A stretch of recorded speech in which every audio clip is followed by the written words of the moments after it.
Yeah, the four-way joystick's working. All right, that's a good sign because they're all connected to the same ground wire. So if one's working, in theory, everything else should be grounded too. And player 1 A button. Do I want that to be here or here? Let's do the bottom. Uh-oh. All right, well that worked.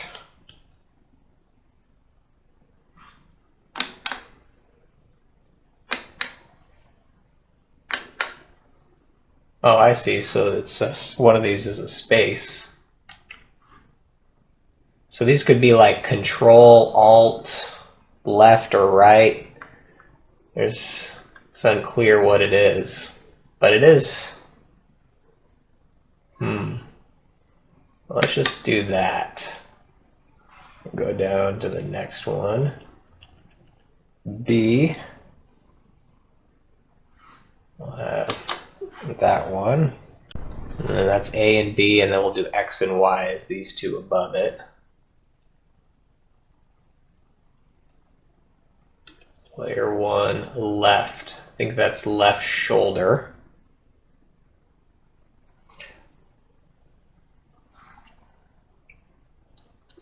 So I did A, B. That'll be X and Y. And I guess I'll just do the trigger buttons actually. So I can do null here.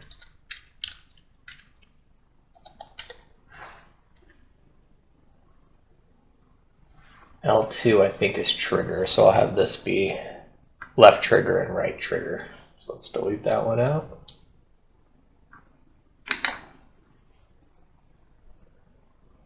Okay, don't know if that did anything. I want R2. Right 2, right there. I'm going to do that one.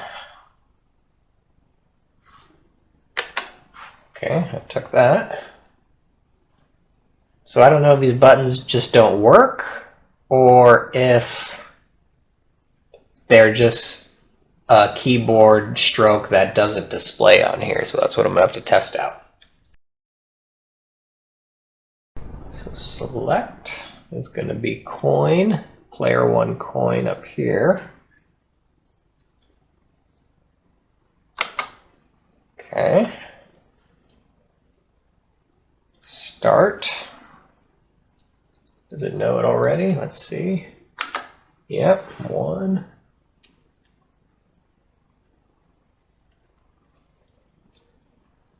Oh, there's X right there.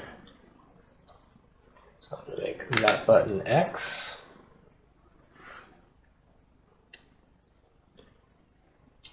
This one will be Y. So nothing is displaying in these. All right. Okay. Let's hit the tab button, go to input for this machine.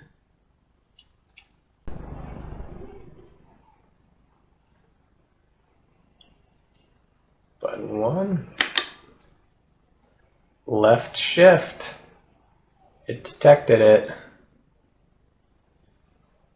Okay. Button 2. Let's try this one up above because I don't think that one was displaying anything. Left control, good. Button 3 here. Left alt. Okay, so those work. So these 3 work. Let me try the other 3. Detected input for every one of these 3 buttons. Good. All right, let's try the next ones.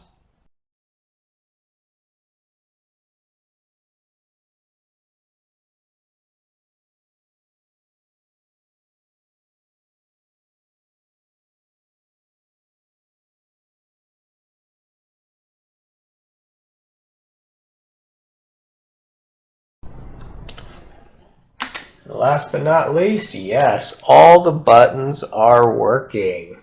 All right, so I'm just going to go through the options and just configure these buttons here to RetroPie. Anything that looks like I don't want to use, I'm going to switch to null. Because I don't want any like double commands messing things up. I'm just doing L2 and R2 on here.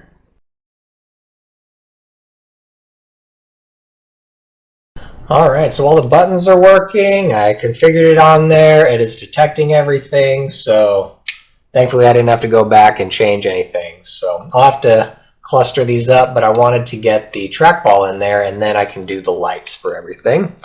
This is the 2-inch trackball, which is different from the 3-inch one that was over there. It has a little wire like this that comes with it that looks like it just plugs into the back here. And then this USB will plug right into my Raspberry Pi that's on here. So this is going to go into that spot, and then the USB here will go into the device. The problem is, I don't know which way is up. Do I want the connector on the top or the bottom? In terms of my setup here, I'd want it on the bottom, but I don't know if that's upside down or not. So what I'm thinking I'm going to do is just plug this in right now to my Raspberry Pi and test it out and see which direction works. It's got 3 buttons on here, purple, white, and blue. That's probably for mouse buttons. So you could actually plug these in on here and they could work as mouse buttons. You could do that with these, but I don't know if I'll need to do that. So I probably won't do that. But I do need to test this out and see which way is up. So let's see. Okay, so just plug that in there. Alright, let's plug this into the Raspberry Pi here in the back. Hopefully it detects it. Alright, so on a Raspberry Pi you can tell it to reboot into its own operating system that's set up kind of like Windows or something, and it has a mouse cursor as part of its operating system. So I went into that as a way to just see if the Raspberry Pi is detecting the trackball as a mouse, and sure enough it is. If I put it down, the connector down on the bottom, see I'm moving down but it's moving to the left. So to have it detect correctly, it needs to be oriented this way with the cord on the left. And now like that, down, up, left, and right. So I know that's how it's going to go, but now I just need to get the game to recognize it. And I think you have to update that in a config folder. And there's some YouTube videos that talk about that. All right, so I got it screwed in there with the power cord on the left side is how it was for mine. Got the screws in there, and as you can see, it moves around up, down, left, and right. So now I just need to configure it for emulation station. Alright, let's see if this thing works. And there we go, it's working. And this is the way Centipede was meant to be played.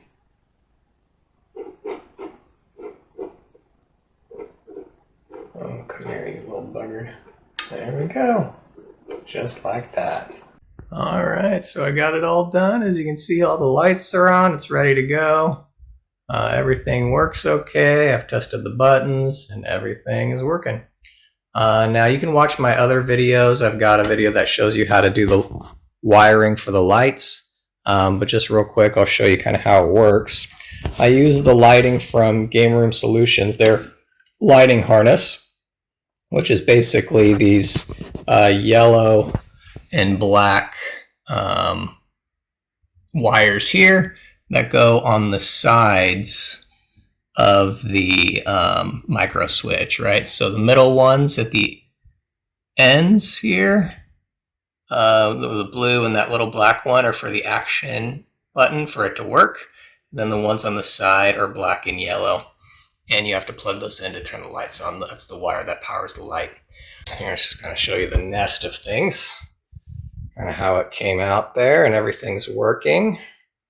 And you can see I use those little twist ties that kind of use on a bag of bread, right, to just kind of hold them in place. That's nice because if you need to change the wiring, you don't have to cut them off, you just untwist them. And so it makes it easy to put them on and off, so that's why I like using those. And it works great, came out looking nice, and all the lights and buttons are working. But just real quick, like I said, you can watch my video where it shows how to connect the light wires. But what happens is they send you the wiring harness with the black and yellow cable attached, and it has this kind of end on it. And they send you a power supply, if I come around here, right, like this, a power supply like this to run the power to the lights. And it's got a regular end like this. See that? So those aren't going to plug into each other. So you have to cut those off, and you just basically splice the wires together, right? So as you can see here, you cut off this piece, and you connect the black wire, and you cut off this piece here from that, and then you can just splice them together. Inside the black wire, you have this little red and black wire. So the black wires go together, and then the yellow and the red go together. And basically that's how you connect this and the wire together. You have to splice it, and my video will show you how to do that. They send you 2 of these because it's recommended for a 4-player setup because there's so many lights to not run all the lights on one.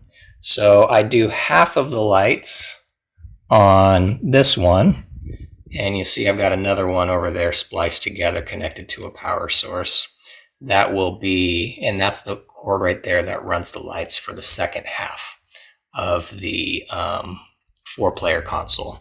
So you might be able to get away with just one and kind of splice them all onto one, but that might overheat your power source there. So it's better to just run it through 2. So power half the lights on one, and then splice the other harness to the other power source and use that one to connect the other half of the lights. And you just daisy chain them together, each light to the next light. And you can watch my other video on wiring for my large cabinet back there. I kind of show how all the lighting's done. But it came out good, it looks good. All right, so I'm noticing an issue that's important to keep in mind if you are doing an I-PAC4. If you go into the RetroArch settings here, any game that runs on MAME 2010, I'm realizing isn't really working on this I-PAC.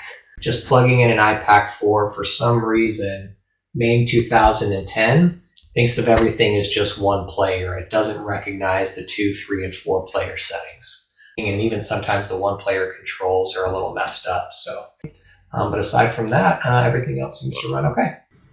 Turn the volume up here. There it is. Got all 4 players on here set up. Let's see. Select that. So this came out awesome. It works great.